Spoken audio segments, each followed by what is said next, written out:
বন্ধুরা, আপনি কি জানেন 5G আর ওয়াইফাইয়ের মধ্যে কোনটা বেশি ফাস্ট? স্পিড ডিপেন্ড করে কয়েকটা রিয়েল ফ্যাক্টরের ওপর। প্রথমেই বলি 5G সম্পর্কে। 5G নেটওয়ার্ক থিওরিটিক্যালি 1 Gbps বা তার বেশি স্পিড দিতে পারে, কিন্তু বাস্তবে এত স্পিড আপনি পাবেন কিনা সেটা পুরো ডিপেন্ড করছে টাওয়ারের ডিস্টেন্স, নেটওয়ার্ক কনজেশন আর সিগন্যাল স্ট্রেংথের ওপর। যদি আপনি টাওয়ারের কাছে থাকেন এবং কম ইউজার ওই সময় 5G নেটওয়ার্ক ব্যবহার করে, তাহলে 5G খুবই ফাস্ট হবে।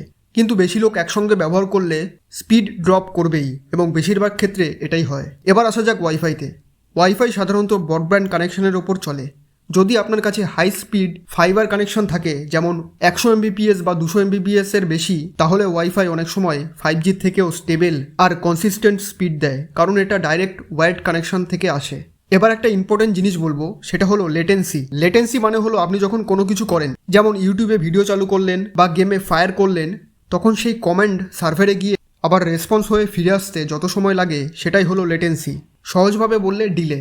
যেমন ধরুন, আপনি গেম খেলছেন, আপনি ফায়ার করলেন, কিন্তু স্ক্রিনে একটু দেরি করে রিয়াকশন আসলো, এটাই হলো হাই লেটেন্সি। মনে রাখবেন, লেটেন্সি যত কম হবে রেসপন্সও তত ইনস্ট্যান্ট হবে। মানে হলো কম লেটেন্সি মানে ভালো। ওয়াইফাই বিশেষ করে ফাইবার কানেকশন সাধারণত লো লেটেন্সি দেয়, মানে রেসপন্স খুব দ্রুত আসে। গেমিং, ভিডিও কল, লাইভ স্ট্রিমিংয়ের জন্য বেস্ট এক্সপিরিয়েন্স।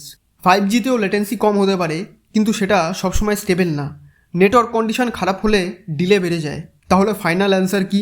যদি আপনি স্ট্রং ফাইবার ওয়াইফাই ইউজ করেন, ওয়াইফাই বেশি স্টেবল আর রিলায়েবল হবে। আর যদি আপনি বাইরে থাকেন বা ফাস্ট মোবাইল ডেটা চান, তাহলে 5G বেটার অপশন হতে পারে। তাই ব্লাইন্ডলি একটা বেছে নেওয়ার বদলে আপনার ব্যবহার অনুযায়ী বেছে নেওয়াটাই স্মার্ট ডিসিশন হবে।